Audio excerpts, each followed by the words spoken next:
السلام عليكم ورحمة الله وبركاته.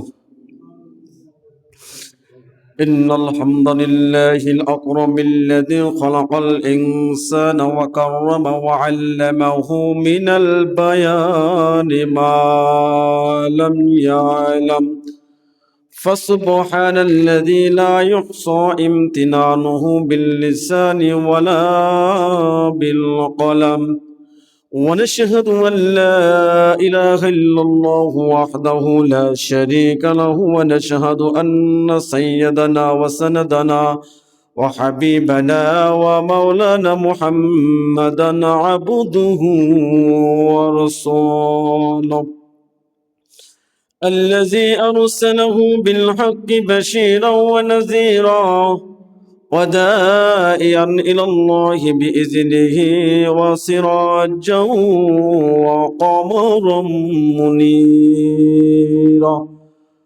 فقد قال الله تعالى في كلامه المجيد والفرقانه الحميد: أعوذ بالله من الشيطان الرجيم. بسم الله الرحمن الرحيم. فمن كان يرجو لقاء ربه فليعمل عملا صالحا ولا يشرك بعبادة ربه أحدا.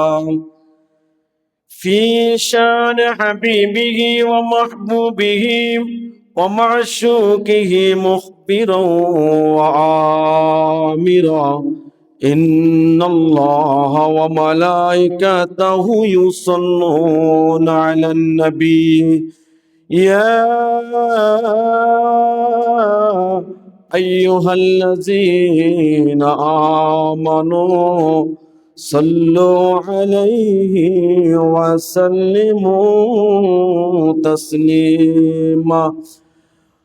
اللهم صل على محمد وعلى آل محمد كما صليت على إبراهيم وعلى آل إبراهيم إنك حميد مجيد. اللهم بارك على محمد وعلى آل محمد كما باركت على إبراهيم وعلى آل إبراهيم إنك حميد مجيد. لا إله إلا الله، لا إله إلا الله، نہیں کون معبود لسرا. لا إله إلا الله، لا إله لا إله إلا الله، لا إله. আসমানের মালিক এক আল্লাহ, জমিনের মালিক এক আল্লাহ, আমরা মানুষ গায়রুল্লাহ। লা ইলাহা ইল্লাল্লাহ, লা ইলাহা লা ইলাহা ইল্লাল্লাহু মুহাম্মাদুর রাসূলুল্লাহ সাল্লাল্লাহু আলাইহি ওয়াসাল্লাম। সম্মানিত হাজিরিন, মহান আল্লাহ পাকের দরবারে লাখ কোটি শুকরিয়া ও সুজুদ, যে মহান আল্লাহ রাব্বুল আলামিন আমাদেরকে অতি মায়া করে মোহাব্বত করে আল্লাহ রাব্বুল আলামিনের ঘরে আসার তৌফিক দিয়েছেন। এই জন্য সে মহান রব্বে কারিমের দরবারে শুকরিয়া আদায় করব আলহামদুলিল্লাহ। সম্মানিত হাজিরিন, কুরআনুল কারীম থেকে একটি আয়াতকে তুলে ধরা হয়েছে, যে আয়াতের ভিতরে আল্লাহ সুবহানাহু ওয়া তাআলা জানিয়ে দিয়েছেন ফামান কানা ইয়ারজু লিকা রাব্বিহি ফালইআমাল আমালান সালিহান ওয়ালা ইউশরিক বিইবাদাতি রাব্বিহি আহাদা। মহান আল্লাহ রাব্বুল আলামিন বলেন, যে ব্যক্তি স্বীয় প্রভুর সাক্ষাতের আশাবাদী, যে ব্যক্তি মহান আল্লাহ পাকের সাক্ষাতের আশাবাদী, সে যেন নেক আমলগুলো করে এবং আল্লাহ রাব্বুল আলামিনের ওয়ালা ইউশরিক বিইবাদাতি রাব্বিহি আহাদা, আল্লাহ রাব্বুল আলামিনের ইবাদতের ভিতরে কোনো শিরকিয়াত করবে না। যে ব্যক্তি আল্লাহ তাআলাকে পেতে চায়, আল্লাহ তাআলার সাক্ষাতের আশাবাদী যে ব্যক্তি, সে ব্যক্তি বেশি বেশি করে আমল সালিহা করবে, নেক আমলগুলো করবে, আর আল্লাহ রাব্বুল আলামিনের ইবাদতের ভিতরে কোনো শিরকিয়াত করবে না, শিরকিয়াত করবে না। আমার ভাইরা আমার, জনাব মুহাম্মদ রাসূলুল্লাহ সাল্লাল্লাহু আলাইহি ওয়াসাল্লাম বলেন যে তোমরা উলামায়ে কিরামের সুহবতে বেশি বেশি সময়কে ব্যয় করো। হতে পারে আল্লাহ সুবহানাহু ওয়া তাআলা তিনার কুদরত দ্বারা তিনি মৃত্যু অন্তরকে জীবিত করে দিবেন, ঠিক কিনা? যেভাবে জমিনের ফসলগুলো মৃত্যু হয়ে যায়, জমিনগুলো ফেটে যায়, আকাশ থেকে যখন পানি পড়ে জমিনটা তাজা হয়ে যায়, ঠিক কিনা? তোমরা উলামায়ে কিরামের সুহবতে থাকবে, জ্ঞানী ব্যক্তিদের কথাগুলো শুনবে। হতে পারে আল্লাহ সুবহানাহু ওয়া তাআলা মৃত্যু অন্তরটাকে হিকমতের নূর দ্বারা আল্লাহ তাআলা জীবিত করে দিতে পারেন। আমার ভাইয়ের আমার, এই জন্য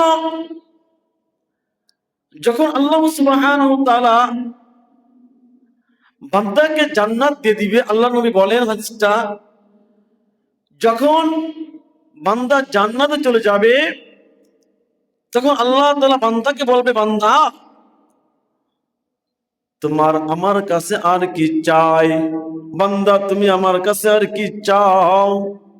বান্দা তখন জানিয়ে দিবে, আয় আল্লাহ তুমি আমাদেরকে জান্নাত দিয়েছো গো আল্লাহ, আল্লাহ জাহান্নাম থেকে মুক্তি দিয়েছো, রব্বুল আলামিন আমাদেরকে সবচাইতে সম্মানজনক জিনিস দিয়েছো, রব্বুল আলামিন তোমার কাছে আমরা আর কি বা চাই? আমার ভাইয়ের আমার, জান্নাতবাসী যখন জান্নাতের নিয়ামত করবে, নিয়ামতের মধ্যে থাকবে, আনন্দ করতে থাকবে, এমন সময় তাদের সামনে একটা নূরের আলোগুলো জ্বলজ্বল করবে, নূরের একটা আলোক তাদের সামনে চলে আসবে। তারা সবাই সে নূরের দিকে তাকাই থাকবে, সবাই তাকাই থাকবে। মহান আল্লাহ রাব্বুল আলামিন সালাম দিবে, আসসালামু আলাইকুম ওয়া রাহমাতুল্লাহি ওয়া বারাকাতুহু। মহান করুণাময় মালিকের পক্ষ থেকে সালাম গ্রহণ করো, কারণ দুনিয়াতে আমি আল্লাহ তাআলা ওয়াদা করেছিলাম, যারা আমলে সালিহা নেক আমলগুলো করবা, ভালো কাজগুলো করবা, আমি আল্লাহ সুবহানাহু ওয়া তাআলা মৃত্যুর পরে তাদের সঙ্গে সাক্ষাৎ করব, আমি আল্লাহকে তারা দেখতে পাবে। ও জান্নাতবাসী, আমি মাওলাকে দেখতে থাকো, আমি মাওলাকে দেখতে থাকো। আল্লাহ রাব্বুল আলামিনকে জান্নাতবাসী দেখতে থাকবে, দেখতে থাকবে। এত মজা, এত মজা, এত দিলের শান্তি রে! আল্লাহকে দেখার মধ্যে এত শান্তি, পৃথিবীর কোথাও এই শান্তি পাওয়া যাবে না। আমার ভাইয়েরা, আমার বান্দাগুলো, জান্নাতি বান্দাগুলো আল্লাহকে দেখতেই থাকবে, দেখতেই থাকবে, আর তাদের চোখের পলকগুলো অন্য কোথাও যাবে না, চোখের পলকগুলো তারা মারবে না, একই পলকে তারা দেখতেই থাকবে। আর এই দেখার ভিতরে তাদের মাঝে একটা পার্টিশন পড়ে যাবে। মুহাব্বত। দুনিয়ায় থাকা অবস্থা আল্লাহকে মুহাব্বত করেছ, আল্লাহ নবীকে মুহাব্বত করেছ, কোরআনকে মুহাব্বত করেছ, আল্লাহ তাআলা তার ওয়াদা পালন করার জন্য আল্লাহ তাআলা জান্নাতে জান্নাতবাসীকে দেখা দিবেন। আল্লাহ তাআলাকে দেখা যে কি শান্তি, কি যে মজা, জান্নাতে না যাওয়ার পর্যন্ত কেউ বুঝবে না ভাই। আমার ভাইরা আমার,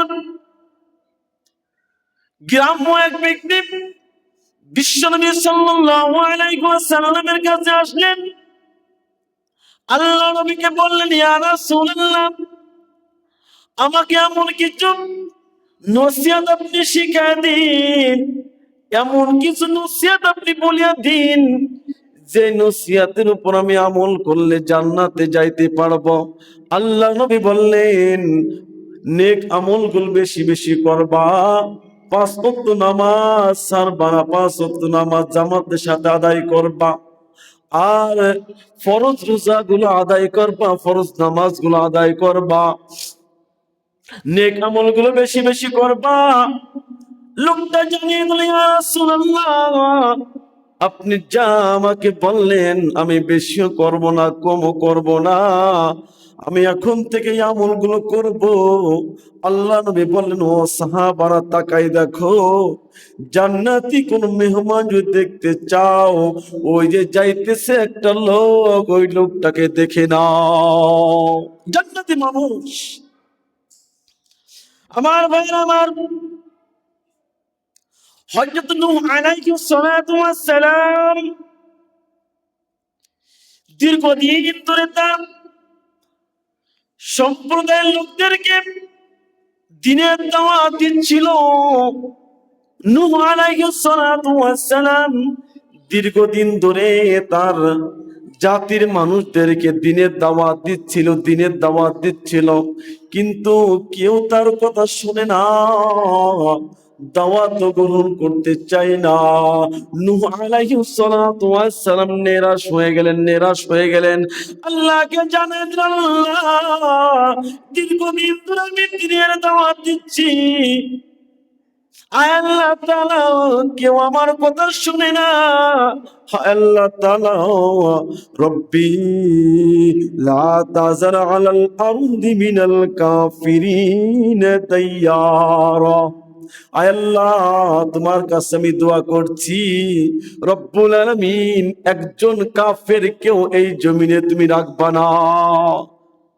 দীর্ঘদিন ধরে যখন নূহ আলাইহিস সালাতু ওয়াস সালাম তার জাতির লোকদেরকে দাওয়াত দিচ্ছিল, কিন্তু কেউ তার কথা শোনে না, গ্রহণ করে না, তখন নূহ আলাইহিস সালাতু ওয়াস সালাম নিরাশ হয়ে আল্লাহর কাছে দোয়া করছিল, আয় আল্লাহ, রব্বি লা তাযার আলাল আরদি মিনাল কাফিরিনা দাইয়ারা, আয় আল্লাহ, এই জমিনে একজন কাফেরকে তুমি জীবিত রাখবা না। আল্লাহর কাছে দোয়া মঞ্জুর হয়ে গেছে। আমার ভাইরা আমার, আল্লাহ রাব্বুল আলামিন নূহ আলাইহিস সালাতু ওয়াস সালামকে জানাই দিলেন, নূহ রে,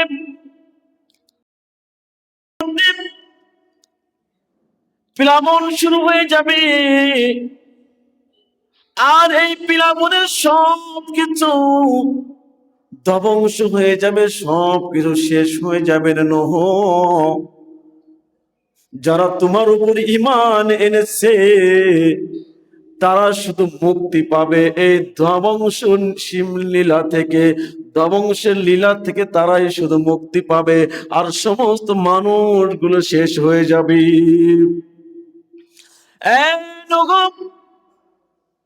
একটা কিস্তি তৈরি করো, আর এই কিস্তির ভিতরে তুমি এবং তোমার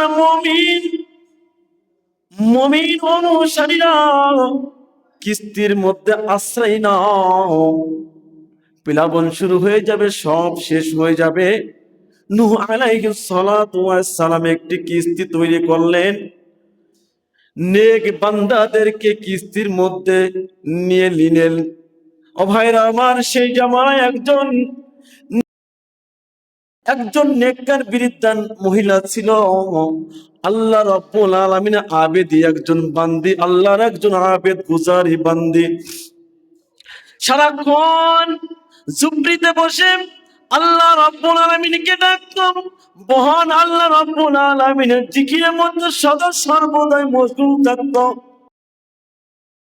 সালাতু ওয়াস সালাম উঠাই নিল, কিন্তু এই নেককার আবেদি মহিলার কথা ভুলে গেল।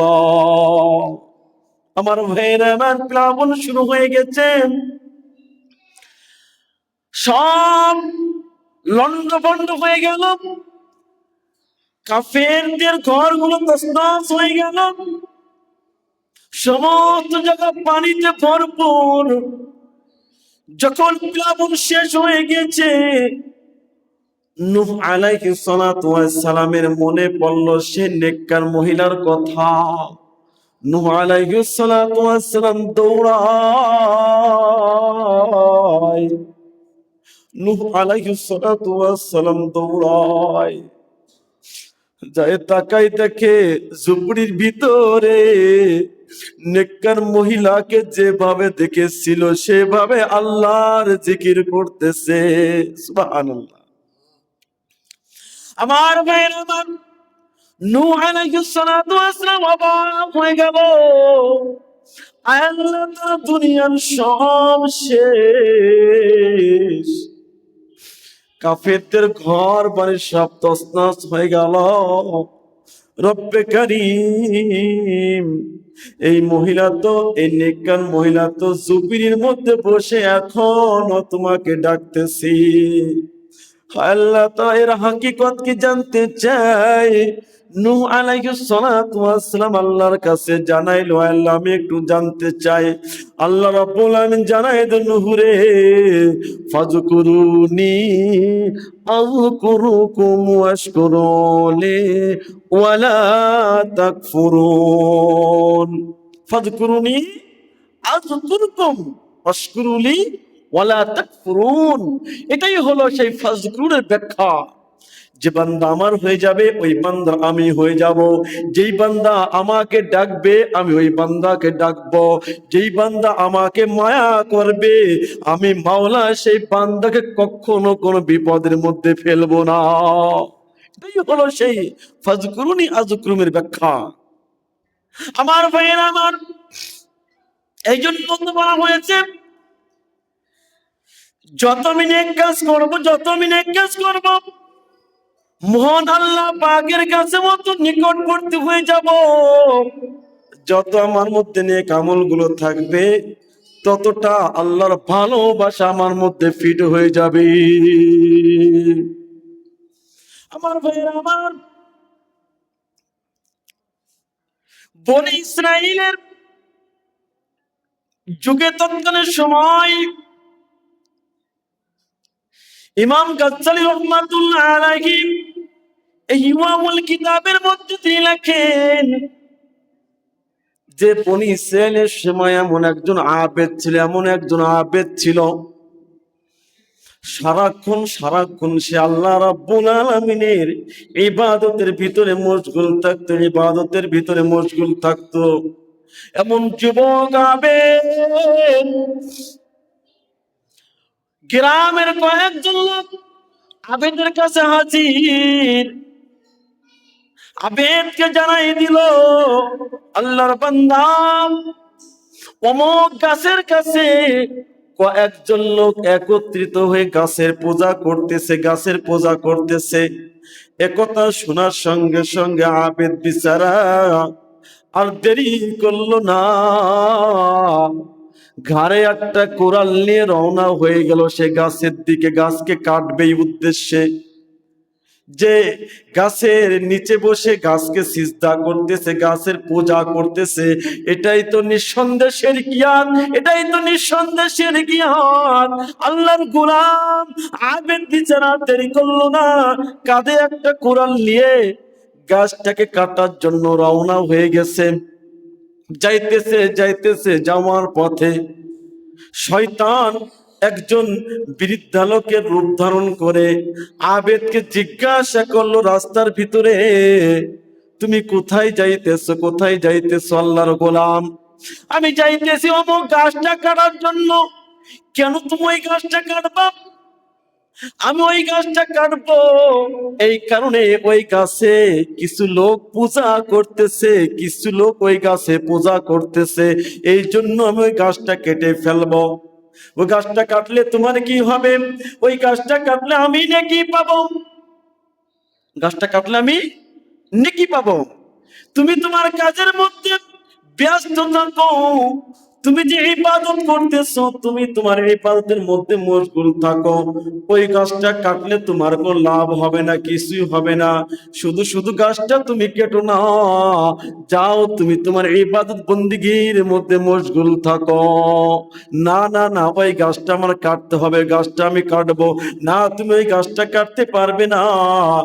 শয়তান এবং আবেদের মধ্যে এক পর্যায়ে লড়াই শুরু হয়ে গেল। লড়াই করতে করতে লড়াই করতে করতে এই শয়তান নিচে পড়ে গেল, আর আবিদ বিচারা তার বুকের উপর চড়ে বসলো।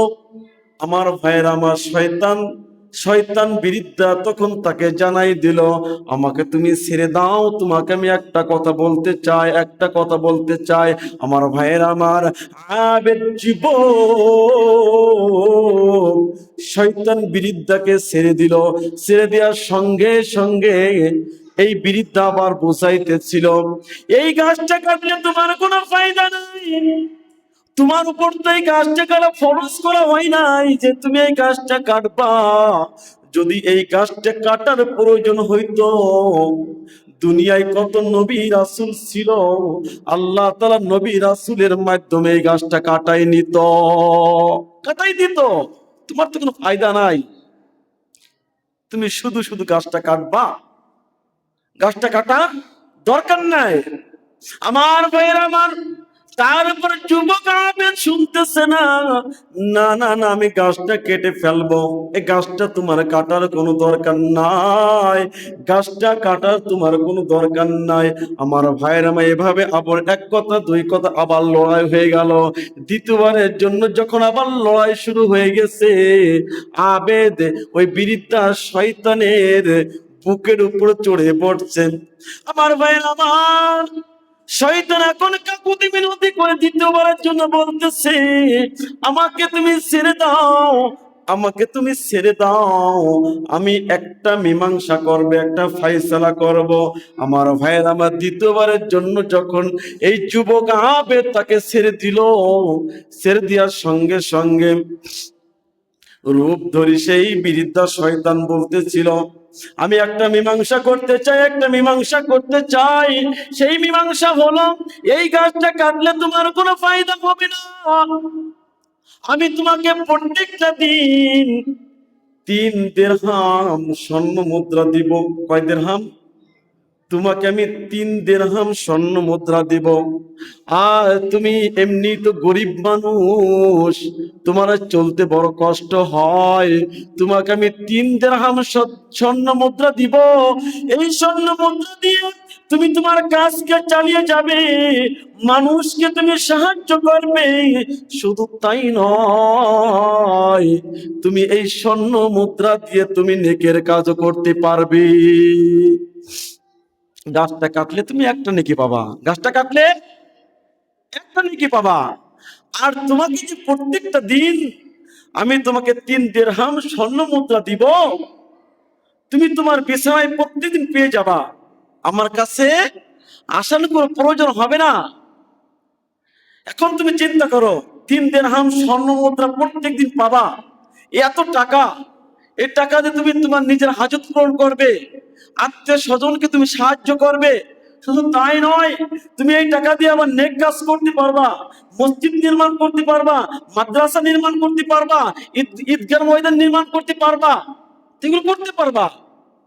তাহলে তুমি কি করো, তুমি গাছটা কেটো না, আমাকে তুমি শোনো, তুমি গাছটা কাটা থেকে বিরত থাকো, এর বিনিময়ে তোমাকে আমি 3 দিরহাম স্বর্ণ মুদ্রা দিব।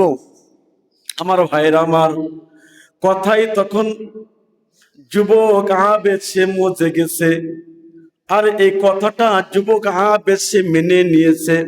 আমার ভাইয়ের, আমার প্রথম তারিখে প্রথম রজনীতে 3 দিরহাম স্বর্ণ মুদ্রা যখন পাইল, দ্বিতীয় রাতে যখন 3 দিরহাম স্বর্ণ মুদ্রা পাইল, বড় খুশি। তৃতীয় রাত্রে আর কোনো স্বর্ণ মুদ্রা আসে না। রাগ হয়ে গেছে, কিরে আমারে প্রথম রাত্রে 3 দিরহাম স্বর্ণ মুদ্রা দিল, দ্বিতীয় রাত্রে দিল, আর তার সাথে আমার ওয়াদা ছিল সে প্রত্যেকদিন আমাকে স্বর্ণ দিবে, অথচ আমাকে 2 দিন দিয়ে আর স্বর্ণ মুদ্রা দিচ্ছে না। ঘাড়ে কোরআন নিয়ে যুবক আবেদ আবার গাছ কাটার জন্য রওনা হয়ে গেছে। যখন গাছ কাটার জন্য রওনা হয়ে গেছে, শয়তান সে একজন বৃদ্ধা রূপ ধারণ করে বসে আছে। আবার তার সঙ্গে দেখা, কই যাচ্ছ? আমি যাচ্ছি গাছটা কাটার জন্য। তুমি গাছটা কাটতে পারবে না, তুমি গাছটা কাটতে পারবে না, এই গাছ তোমার কোনো ক্ষতি করতেছে না। আমার ভাইরা আমার, আবার এক কথা দুই কথা, এক কথা দুই কথা নিয়ে তৃতীয়বারের মতন আবার তাদের মধ্যে লড়াই। প্রথমবার লড়াই হয়েছে, যুবক জয় হয়েছে। দ্বিতীয়বারের জন্য লড়াই হয়েছে, আবেদ যুবক জয় লাভ করেছে। তৃতীয়বারের জন্য আবার যখন যুদ্ধ শুরু হয়ে গেল, তাদের মধ্যে লড়াই শুরু হয়ে গেল। এইবার তৃতীয়বারের জন্য বৃদ্ধা শয়তান যুবককে নিচে ফেলে দিয়ে যুবকের পেটের উপর সে বসে পড়ছে। যুবকটা অবাক হয়ে গেছে, কি হলো কি হলো? প্রথমবার আমি জয় লাভ করেছি, দ্বিতীয়বার আমি জয়লাভ করেছি, তৃতীয়বারের জন্য আমি হেরে গেলাম, কি হয়ে গেল রে, কি হয়ে গেল? শয়তান তখন তাকে বোঝাইতেছে, প্রথমবার তুমি একমাত্র আল্লাহর জন্য লড়েছো, আল্লাহর খাঁটি আবেদ ছিলে। দ্বিতীয়বার তুমি আল্লাহর খাঁটি আবেদ ছিলে, আল্লাহর জন্য তুমি গাছটা কাটতে চেয়েছিলে। আর এই তৃতীয়বারের জন্য তুমি গাছ কাটতে চেয়েছিল এই দিরহামের লোভে, টাকার লোভে, স্বর্ণের লোভে। তুমি আল্লাহর জন্য কাটতে চাও নাই, এই জন্য আবেদ তুমি হেরে গিয়েছ।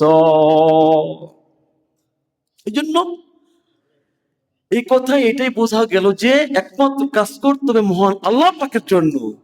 নেক ইবাদত করবো কার জন্য? মহান আল্লাহ তাআলার জন্য। দুনিয়ার জন্য নেক আমল করা যাবে না ভাই। যদি আমি নেক আমল করি মহান মালিকের জন্য, তাহলে কি বলেছে আল্লাহ তাআলা কোন আয়াতে, ফামান কানা ইয়ারজু লিকা রাব্বিহি ফালইআমাল আমালান সালিহান ওয়ালা ইউশরিক বিইবাদাতি রাব্বিহি আহাদা। যে ব্যক্তি সিও প্রভুর সাক্ষাতের আশাবাদী, সে যেন নেক আমলগুলো বেশি বেশি করে, আর আল্লাহ তাআলার ইবাদত বন্দেগীর মধ্যে কোনো শিরকিয়াত করবে না। তাহলে একমাত্র আল্লাহ তাআলার জন্য আমার নেক আমলগুলো করতে হবে, আর আল্লাহ তাআলার ইবাদতের মধ্যে কোনো শিরকিয়াত করা যাবে না। আল্লাহ সুবহানাহু ওয়া তাআলা আমাদের সবাইকে যে কথাগুলো বলা হলো আমল করার তৌফিক দান করুন।